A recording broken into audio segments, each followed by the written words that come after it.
Aloha and welcome to the Path of Me podcast.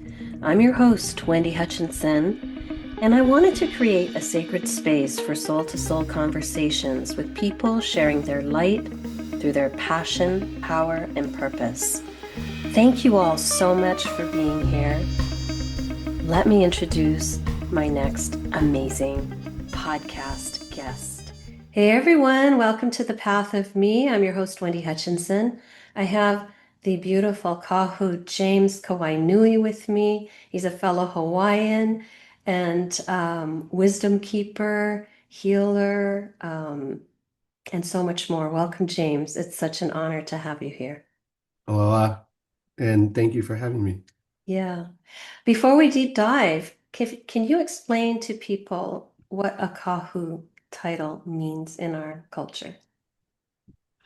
In Hawaiian culture, because of the isolation that we had prior to contact, um, everybody in the community had responsibilities. The fisherman, the rope maker, the kapa maker who made the cloth, the farmer, the carver, and the kahu was some of the people had physical responsibilities, and the kahu, which in Hawaiian, just not just in Hawaiian, means priest, or I look at myself as spiritual guide and Mhm. counselor. And so a kahu inside of the community was responsible for the spiritual well-being of a community. And so that really is reflected in the way that I do my work too, is that Yeah, I hold space for people to be able to come inside and for me to be able to find the beauty of who they are and their purpose as they move through their lives. beautiful. Your story, I'm so excited to share because it started when you were a baby. So I'd like to revisit that humble beginning of your experience and your beautiful grandmother and her influence on you. So I'm gonna turn the floor over to you so you could share that story.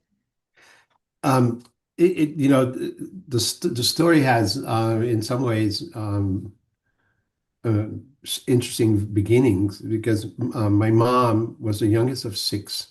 And when she graduated from high school, she wanted to have a different life. And this is back in the mid 50s in Hawaii. It was before statehood. Hawaii was a very quiet place. And she wanted more out of her life. So she joined the army and got stationed in California, where she had a relationship, and I showed up.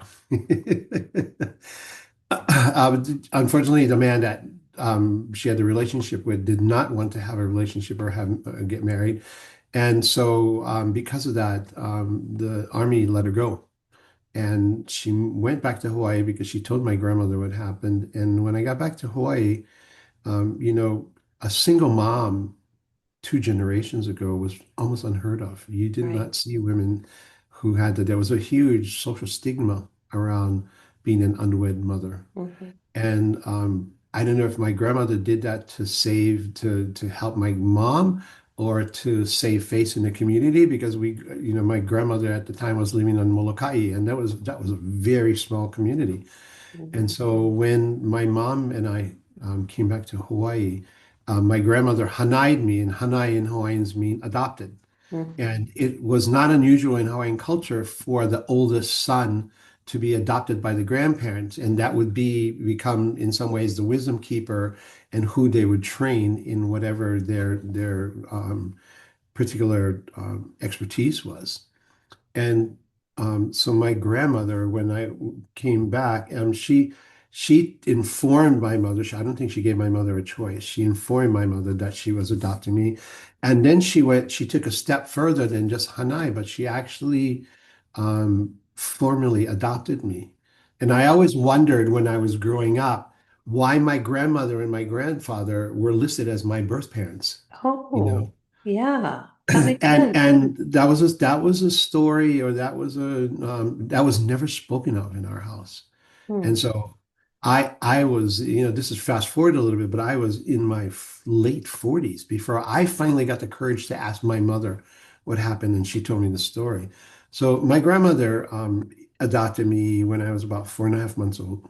And she was amazing, very loving person. And it was just her and my grandfather, who happened to be her fourth husband. Ooh, I know it she gets was quite the spicy. person. Plot She was quite twist. the person. My grandmother was a groundbreaker. She grew up in Hilo, and she was like the first female bus driver in the school Wow. system in the county of Hawaii. Love And it. she also became the cafeteria manager for one of the schools that was there. And those are things that women never did Right. She was a back in the early 20th trailblazer. century. A You know, trailblazer. she was very much a trailblazer. Oh, you got So she sick was, very uh, early, I know. You got sick very yeah, early. and she had retired from all of that and moved to Molokai. And I think that the Molokai was for her was a personal journey. Mm, She was actually a member of the Kahu Society as well. So a very old Hawaiian society for women. But when I was about 6 months old, I got a polio shot. And when I was about 8.5 months old, my grandmother told my grandfather one day, and they were the only people that can call me Jimmy Boy. She said, Jimmy Boy's sick and something's wrong with him. And she couldn't understand what was happening. And so she took me to the doctor down in Kaunakakai, who was just this little country doctor. We didn't even have a hospital on Molokai back then. wow. And he quickly realized that it was out of his hands. This is something he had not seen. And so they flew my grandmother and I to Honolulu for about 2 months. The doctors at the children's hospital there um, did testing before they came back, and they said, "We're really sorry, Miss, really sorry, Mrs. O'Sullivan, because that was her name, Hmm. and that your son has polio, and he has a form of polio that is so rare that we don't know there's no cure for it." And what had been happening was neurologically, my body had been slowly shutting down till I was completely paralyzed. So I was basically comatose. Not moving, barely able to feed myself. My organs were starting to shut down because the neurological pathways were shutting down because of the polio. And they said the only thing that we can do is to make him comfortable because he's going to die. And this is kind of when my grandmother, sh- I don't know, say showed up, but showed in a lot of ways who she really was, because she looked at them and said, okay, and didn't pay attention to anything that they said. And what she did next was really amazing. But after the doctors went home at night, she started coming to the hospital. And the nurses who were Hawaiian would let her in because it was after visiting hours. And she had a small bottle of homemade coconut oil. And back then, coconut oil wasn't very available like it is. Couldn't just go in the store and buy it. It was handmade, hand pressed, hand squeezed. And there's a process in Hawaii of massage called Lomi Lomi. And for months, she would come and Lomi Lomi me at night. And at first, nothing happened. And then after a few weeks, I started moving again. Wow. And over the course of I was in the hospital for about a year. And over the course of the next 3 months or so, she, through the Lomi Lomi massage, through her body work, through her running her mana, the Hawaiians would say mana, she was running her life force energy into my body. Yeah. She literally brought me back to life. Incredible. I started moving, I started eating, I started crawling, and the doctors are looking at me going, we have no idea how this is happening. And my grandmother didn't say anything. And and Oh and my gosh. and so when I was about 18 months old, I got out of the hospital. And the only reason that I know that was years later, when I was about 6 or 7, I was flipping through a book, a photo album that my mom had. And there was a picture of this skinny naked boy inside of a kiddie swimming pool. And it said 18 months. And I saw my grandma sitting on the stairs. And I pointed at that and I said, "Who is that?" She said, "Oh, that was you." And I said, "Really?" And she said, "That was the day you came back from the hospital. You Wow. came home. Grandma said you needed sun. She got the pool out. She put you in it." And the thing about it is that's my first memory. That's my Incredible. first conscious memory because Incredible. it was years later that I understood that. It's like I remember standing in that pool with my face up, facing the sun, and I Amazing. could feel the warmth of the sun radiating on my body. And even now, I get emotional thinking about it, but that was that one plant, and it was in some ways the first time I felt alive, if you want to. Wow. That's incredible. What an incredible story. I mean, she literally breathed life into you, but also her presence mentored you throughout your life, I'm sure. Her presence mentored me throughout my life. The Hawaiians call it the ha, and it's the ha is what we consider the breath of Breath life, of and life. and and Yes. so it's understood in Hawaiian culture that from one generation to the next, when the master passes, the master will pass their ha on to the next generation. And they do it literally. They will bring the person's face in and they will breathe into that person's face. And in that transmission, all the knowledge from that generation, all the knowledge from the generations prior are automatically embedded inside of that person. Incredible. And I Wow. didn't understand this till I was 40 years old. I was 42 years old, and I was living in New Zealand, and I had a session with an Akashic reader, and she said, she looked at me and she said, "You were sick when you were a child," and I said, "Yeah," and I told her about the polio, and she said, "The only reason you didn't die," she said, "was your grandmother's undying love for you. It was her love that kept you here because you were ready to leave. You wanted out." Your soul knew the contract that it was up for, and it didn't want to hang Do it. around. Yeah, I yeah. was I was on my way out, Wow. and the only reason that you didn't go was because you did not want to hurt her. You didn't want to hurt her Wow. because That's such a that was, powerful story. Incredible. and she died in 1986, but there are people that can see clairvoyance, mediums, however you want to that often, and I start laughing when people did this. So in the beginning, I didn't understand it, but they'll say, "There's this woman standing on your left shoulder. Who is that?" And I just go, "Well, that's Grandma Emma. Still She's always guiding, here." still guiding, still the guiding light. And Love that. what she did in that moment is she really passed the generational wisdom to me. It literally sat dormant in my body for 40 years. You know, I think it's incredible that you have the recollection and knowing, obviously, and had this beautiful mentorship and love, unconditional love from your grandma, your culture. Um, but let's fast forward to adult years. Mhm. You kind of took a hard pivot and went all the way into like corporate and abundance. It's like all the material things, and it's like what a wide and strong pivot you took, which is always necessary, our journey, right? But tell me a little bit about how that came about from your Hawaii days. I left Hawaii literally the week after I graduated high school. And the reason I because I looked around and I had made a vow to myself when I was a teenager, when I was about 16, that I was not going to, my occupation, whatever I did in my life, was not going to hinge on tourism. Mhm.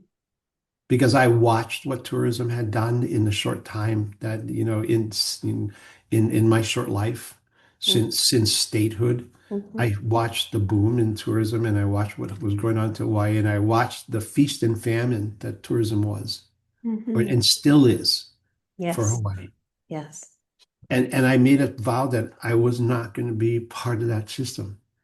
And so I left Hawaii because I realized that when it's funny, I'll step back just a little bit. When I was 16, I got really high with a friend one night, and we were sitting in our living room, um, my living room, and I had a vision, and I saw myself, and I saw my life, and the vision was Wow.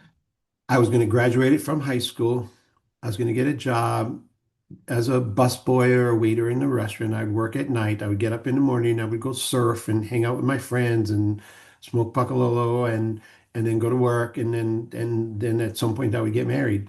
And I would stay stuck inside of the cycle Yeah. that Yeah. most Hawaiian, and I say this in the most endearing way possible, the cycle that most Hawaiians are stuck in right now. Yes. And I said I'm not going to do that. And so I left Hawaii. I moved to the mainland. I joined the military, so I did my military service.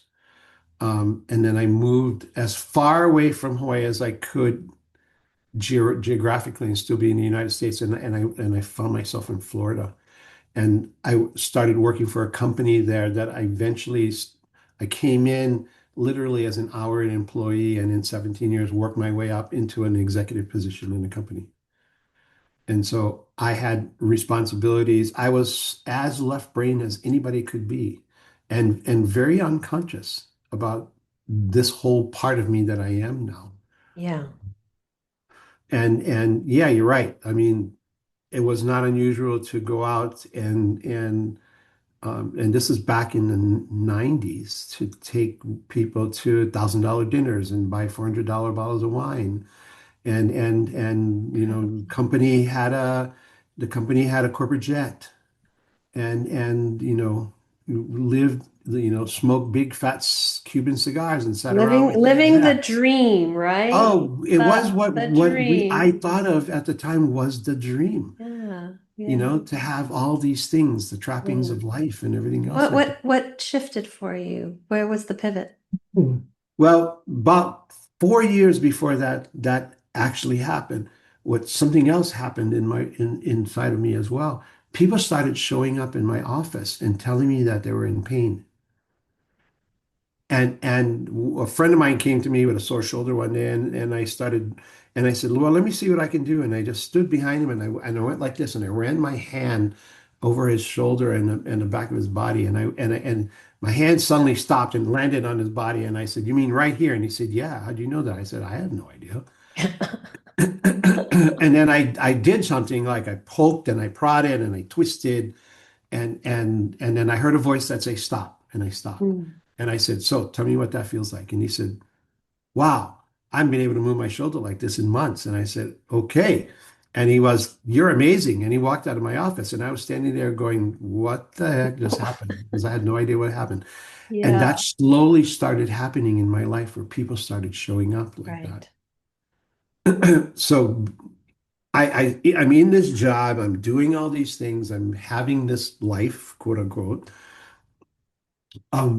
But inside I was miserable. Mm. And I had something that changed everything. Then you asked me about that. It was one night I was sitting in my living room after a really long, long week, um, kind of staring at the TV but not watching it. And all of a sudden I had a hand that went like this, and it tapped me in the hand, like how your parents did you when you did something crazy or stupid Yeah. when you're a kid, Yeah. and they'd hit you in the back of the head and say, Yeah. "What's wrong?" In Hawaii they would do that, right? They hit you in the back of the head and say, "What's the matter with you?" Yeah, exactly. Boy, what's the matter with you? So Mhm. hand hits me in the back of the head, and a voice said, "It's time to go home." Mhm. That's the first time I had ever had a clairaudient experience.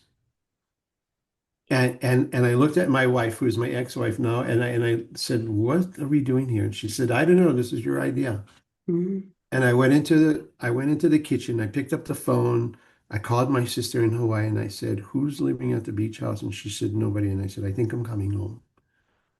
And so in that moment, I everything about my life shifted. I went into my boss's Wow. office basically the next day, Wow. and I quit my job. Wow.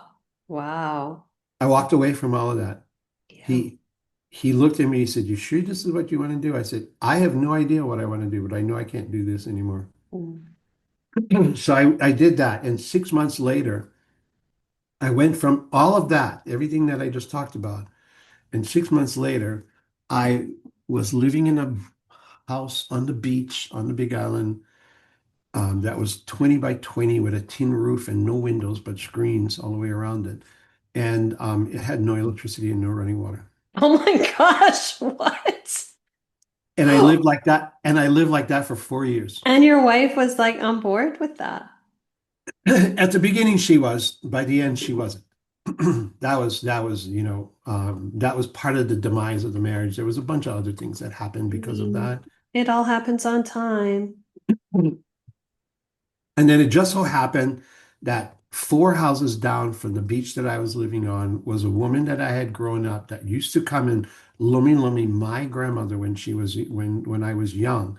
Because my grandmother had a stroke when she was 4 years old and Wow. she couldn't take care of me anymore. So I had to go live with my mom.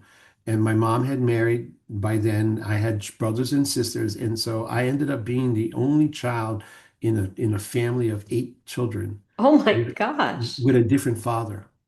And Wow. and so because of that, there's a whole nother story about how I was treated I can't and raised. imagine. Yeah. Yeah. So Auntie Margaret was Auntie Margaret Machado. She was a very important person in some ways in Hawaiian culture because in the 70s she realized that Lomi Lomi was dying and it was because Hawaiians weren't taking it up. And so she opened up a school for Hawaiian Lomi Lomi and started inviting the world there. And in the 30 years or so that she practiced Lomi Lomi and taught Lomi Lomi, she taught thousands of people from all over the world. Incredible. And Wow. and she was 4 houses down from me. So I went down there and I went and visited Auntie and I fell in with the school and the people and I slowly weaved my way into her life. And it was a really interesting thing because she had all these students that were studying Lomi Lomi and me who had not done anything. She would make them come to my house and they would come and they would knock on my door. I could see them coming because all over the screens around my house. I could see them coming and they said, Auntie wants you. You have to come down to the house. I said, why? She said, because she won't do anything for anybody else. You have to come. So I would go down there and I would sit on the floor next to her and she would talk to me and tell me stuff. And then she would say, Lomi, Lomi, my legs, Jimmy boy. And I would say, but Auntie, I don't know how. She looked at me and she would just smile and she would say, Lomi, Lomi, my legs, Jimmy boy. And so I would sit there for hours sometimes and just massage her legs, and hold her. And that kind of opened the door then and began, at the same time, then all these other things were happening because now the kupuna, my ancestors had opened the door and now they were starting to talk to me and send people to me and they were telling me Mhm. things about what was going on and I didn't want to listen to any of it. I was happy I was home. I wasn't doing anything and I was just surfing and fishing every day. I was just and I understand on the backside is, but what happened is it was like there was this transition period where I had to let go of everything else. Yes. So all these things could show up and start Yeah. coming in, you know? Yes. And that was 25 years ago. So for the past 25 years, I've been slowly and methodically understanding what it means to be on a spiritual path, to have deep self-reflection and inquiry, and to look at how the hard things in your life that you don't want to look at and come to terms with, and Yeah. then turn around and share that with the people that were starting to seek me out for help. I think it's so beautiful that you had these light beings enter your life at very specific points. Very specific points. And so I always say there's a cosmic order to the world and to our Oh, lives. And your story definitely confirms that to have these beautiful women, healers, light beings, gift you their wisdom and their knowledge and love and mentoring without you even, it was so organic. It's like it was just laid there for you to, It, to, when people talk about their lives, sometimes they talk about the unfolding of it, yeah. right? Mhm. And that was kind of the unfolding of it because as my old life was literally breaking down, my marriage, everything that was Mhm. happening, in that 4 years, I either I gave away or my ex-wife spent all the money that I had saved all that for all that Mm. time. So I really, when I left that beach house, I had almost had nothing. And so it was a physical purge. That was the kind of the physical purge I that was mean, on going all on levels, on energetic, all levels. Yeah, physical, because mental, emotional, like in, all of the bodies all of that the bodies that were going comprised through of that purge. you, that You know, that made you were stripped, And rinsed, and cleared. right, it was like right when I was at that bottom place, Mm. this person shows up in my life who says, "I'm going to New Zealand. Why don't you come with me?" And so I get a free ticket to New Zealand. I land there, and about a week after I land there, I get told there's a man that you need to meet. He's very important.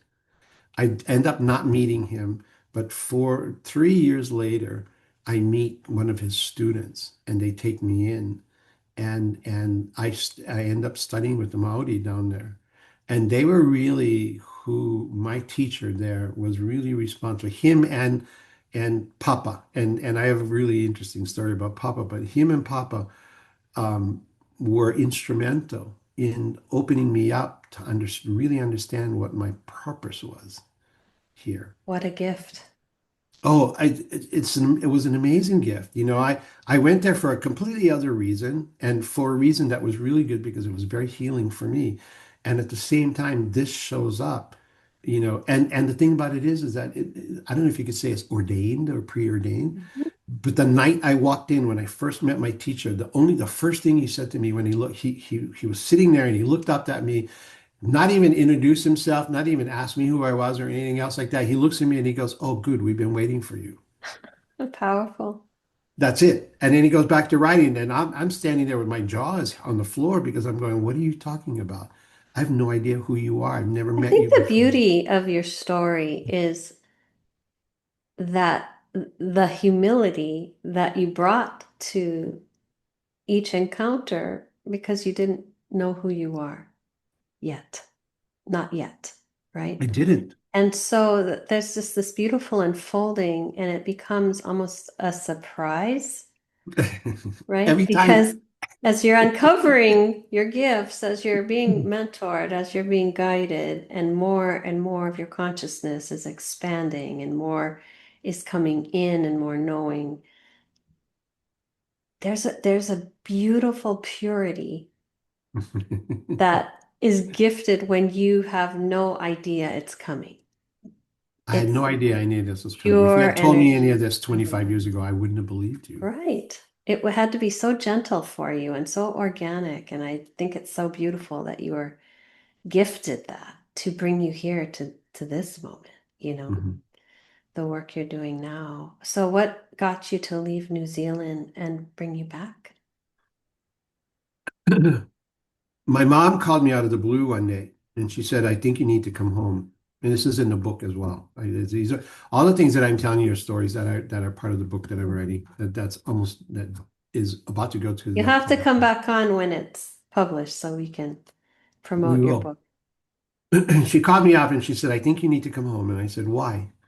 And she said, a woman knocked on my door a few months ago. She said she thinks we were cousins. And she's been doing this genealogy work. And she thinks we're related. And she's getting ready to have this family reunion.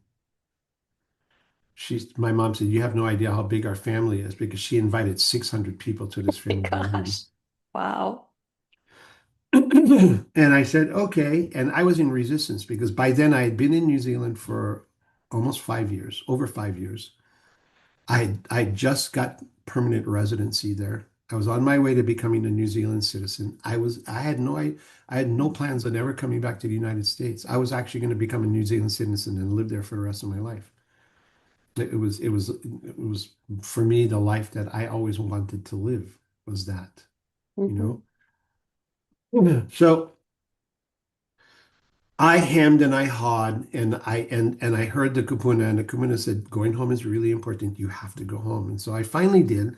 I booked my ticket. I went home, but I booked an open-ended ticket because I booked a ticket that I absolutely intended on coming back to New Zealand in 3 months. And I went to this family reunion. And at this family reunion, there was 350 people showed up out of the 600, which is still a pretty good Huge. number. Yeah, That's huge, you huge. know. A woman, her name is Diane, handed us everyone a book. It's this book right here. Still have it. I keep it next to me every day. I hold it, look at it. Wow. And in that book, she had managed to research 16 generations of her family. Wow. So all the things that I thought I was and all the things that I felt had been feeling over years about the level of my connection to Hawaii, right? And my connection to my culture basically got affirmed in that moment when she handed me that book. And all the things that I had been going through the previous, because that was 2009, the previous 9 years. So I left my corporate job in 2000. All all made sense in that moment, why all those things are Incredible. happening. And so I flipped through the book and I got to the last page and I got to my grandfather, 16 generations removed. And I went, man, I've seen that name before. I don't know where from, but I know I've seen that name. And I went, oh, I know where it is. And so when I first moved back to Hawaii, I had found this book and it's called Ruling Chiefs of Hawaii. And it was written by a 19th century Hawaiian historian. His name was Samuel Kamakau. He had he was noticing in the mid 1800s that because of disease and because of colonization, that our culture was quickly dying. Yeah. The elite class were disappearing from our culture. And so he took it upon himself to start putting our history down in words. Because prior to that, It was all history, oral, it was right? all oral, like most indigenous cultures. It was oral recitation from Mhm. generation to generation. And he looked at that and said, if I don't write this down, there's not going to be anybody to tell the story. Right. So he started doing that. And I had remember seeing the name. And so I went back, and this was like mid 14th century. So I found the name and and then I went back former generations because I was going, oh wow, where are they from? So they come from Hawaii Island, the Big Island, and my family comes from Waipio, which is for Hawaiians a very sacred place. Yes. And I went back former generations, and I heard again a clear audio voice, and it says, "How much more do we need to prove to you that this is who you are?" So it's kind of like the proverbial smack in the head, like you know, you You know, know, it's hard for us because we have these human minds, right? We oh, have this linear mind, even though we have this higher connection. And I can say for myself, I relate to this patterning of needing validation after validation over and validation over. after validation to the point where I can kind of feel the eye roll like, And gonna that's keep kind of what it doing, felt are like we when they gonna did. keep doing this? Like, Yeah. how many Oh my times God, do we're we gonna do say this it? How many again. ways? You know? So I closed the book. I closed the book Mm, at that point. I didn't go back to it, and um, finally realized that, because in my family, they that went back to the 10th, the 11th, and the 10th ruling chief of Hawaii Island.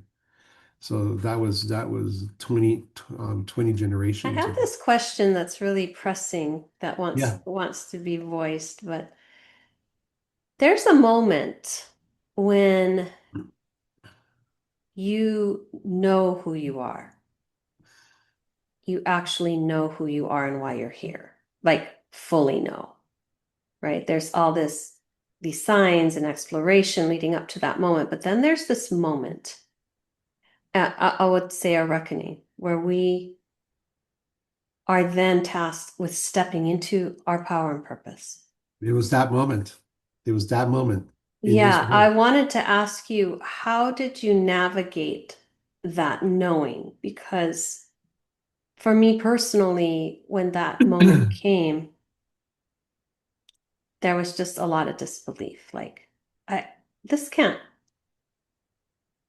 I can't do this. Like, what?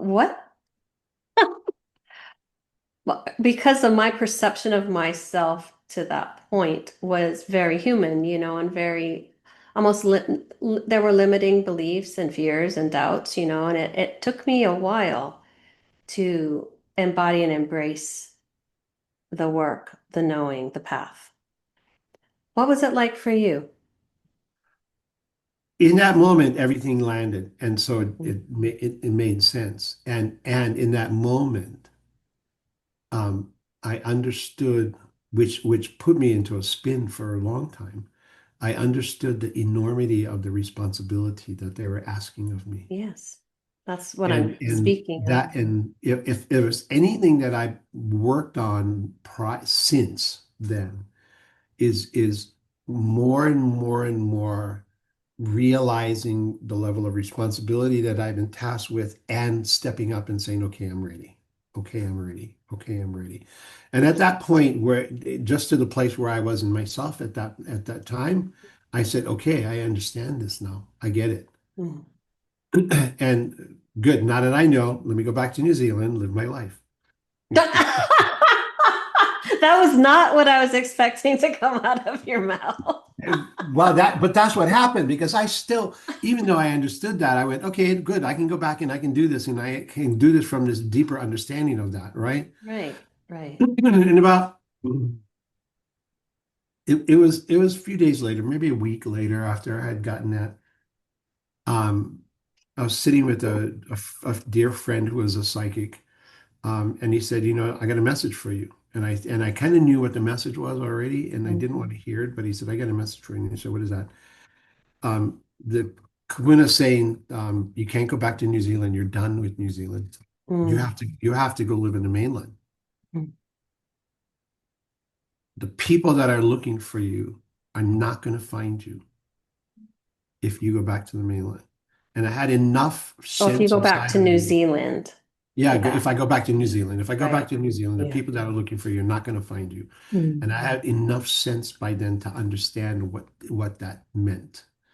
And yet I was still in resistance and said no. And I was in resistance for about 3 more months. And I finally did that because, and again, you talk about the unfolding, right? Yeah. About 2 weeks after I get told that, I meet someone who's from Seattle that says, come to Seattle. I'll take care of everything. You'll have people to work with and people to work on and a place to stay. Your And life, your path has just been so beautifully laid. I marvel at that. You know how each step just each step showed up. unfolded And in such a and way that why would you say no, right? You have the knowing, and here's the opportunity, and here you go. it confirms everything. And I'm going to say this to people that are listening to this, there are chance encounters that in your life and things that may happen that may only happen once and may only happen for a very brief period, and you have no idea what the implications in the future is for those. Right. This is why, because I got to Seattle. I was there for a whole 2 weeks, and a man that I had met on the beach at Auntie's house 3.5 years before realized that I was in the mainland. And he called me from Portland, Oregon, and he said, "You're supposed to be in Portland, Oregon." And he literally drove up the next day and he drugged me back to Portland. What? Yeah, That's seriously. crazy. Yeah. Wow. That's why I'm talking about. That's why I So said a just chance encounter. yeah. I met him for about 2.5 hours that morning. He was looking for Auntie. Auntie wasn't there. He was talking about where he was because he was starting to unfold and he didn't understand it. Mm. And so I sat with him and I talked with him for hours. And he was this Wow. amazing chiropractor that could see inside the body like most people can't. Like Incredible. he wrote me when he got home and he said, James, I'm standing in the produce section and I can feel the energy off the fruit and I can tell which fruit has energy and which fruit are dead. And so, that was kind of where he was at in his life. And he found me and he Incredible. said, you're not supposed to be in Seattle, you're supposed to be in Portland. He brought me down there, introduced me to his community, and it was there that I met my wife a year and a half later. Really? Oh my Yeah. gosh. This story is so incredibly beautiful. So how did you end up in Sedona, where you are now? After we met, my wife and I, and in her own right, she's incredible because of the things that she does and the energy that she brings. She's got this angelic voice, and she brings this. Literally, it's a song of the angels, and it's the angels talking to people to let them know the level of love and beauty that they are. Oh, That's what a gift. What a gift. that's her. And I was working at a metaphysical store as a reader, and I was working on people, and she came to the store to do a concert that weekend. And so we met because the people at the store were telling her about how amazing my work was. And and so she booked, and sight unseen, she booked an appointment with me. And when she walked in the room, I looked at her and I went, "Oh my God, I know this soul. I've seen this soul. I've been with this soul before." Come to find out after we got together, that we had not seen each other for about 500 years. And we are together in this lifetime to finish the work that we did not finish in parallel. This is a common theme right now where people are finding they're reuniting with their soul families or their, these partnerships, and we're all here to complete the work that we set out to do. It's a So you really look at that, gift. right? And you go, okay, my mom calling me up, the family reunion, the book All that of tells it, me what's going everything. on, the ancestors saying move, the The person I meet on the beach, literally, Yeah, I mean, deserted all of beach, this. deserted Incredible. beach, me and this person walking towards each other, get into a Incredible. conversation, and I end up in Seattle. And then the man that I'd met before that bringing me to Portland so I could be in Portland when she showed Exactly. up. Tell me about your work now. I know you and your wife do powerful work. You've built a community. You're guides and wisdom keepers in your own right. Tell me what your work is now and who you've become from all of this. I understand that I'm a lineage carrier for my culture now. I understand that's my responsibility to share that and to help people, guide people that seek me out. And the way that I work with people is, um, Hawaiians had this really innate understanding of energy. We understood it so much that we learned how to bend and use it to do the things that we needed to do, to make rain, to make wind, to to Hmm. to Hmm. move objects. And I don't. There's some aspects of that I touch and not in the deepest way. Maybe that some of the kahunas that were very learned did. Yet, when I look at people, what I can see is I can see where their energy is moving and not moving. I can see where the energy is dense. I can see where the energy is clear. And I will say this, that um, all pain is emotional. And so if you're looking at the body, Yes, if you find the emotion that's yes. underneath the pain or the emotion that's underneath the density of the energy, you will be able to release it. And so when people Hmm. come, that's what I do. And because of the connection that I have with my kupuna, they show me oftentimes events or memories or generational pieces that people are carrying. Yeah. And I remember the first time I realized the depth of the work that I was doing, and I was in New Zealand, and I just got done working on a woman. This is when I did hands-on work. This is years ago when I did hands-on work. All my work is energy and remote now. Hmm. But I was standing at the foot of the table, and I was watching kind of like this Matrix deal show up in front of my. I was watching, and the easiest way for me to explain it, and everybody that's old will understand what I'm saying. So remember in the olden days when you had to defrag your computer? Yeah, yeah, yeah, And yeah. so it would delete all the files, it would put all the temp files together. It Right, would right, ask you if you right. wanted, and then as you watch the computer, like all the files would come and they would go. Drr, drr, So it was drr, like a metaphor for what you were witnessing in this person's energy field. I was actually seeing it. I was actually watching the distorted lines drop back in from the Yeah. top of her body to the Yeah. bottom of her body. And I understood then at that point what I was doing. And I didn't realize it until probably 10 years later, that what I was, it's because somebody got off my table and they said, "Oh, you do epigenetic work." And I was like, "Well, what is epigenetic?" You had a name to put to the work. To, I to the work love that I've been doing for years. And I didn't yeah, I understand it. love that You were just working intuitively, which is what we're meant to do, and not have a label, not have a name, not have an expectation, but person by person, individual by individual, they come and you support I, and I, help and heal, and then they go on their way, which is what I incredible. was watching and came to understand that because everything is energy, okay, this is for all of you, right? Because everything is energy and everything is vibration and frequency. When you do the healing work and it gets to that point, what's actually happening is the vibration and the frequency is changing in your body, which changes the DNA. Okay. Yes.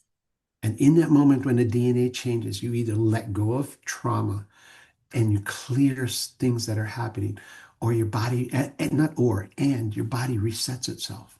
Yes. And it took me, I literally, once I understood that was happening, and I went and learned the science of it so that I could talk to people, not Right. so that I would understand it and I could, for myself, just so that I could talk to people about it, what it was. Because when I'm working with people, what I find out is that if I give the logical mind enough information, it'll sit over here and ruminate on it while I Hmm. do the work While in the you're energy. doing your work.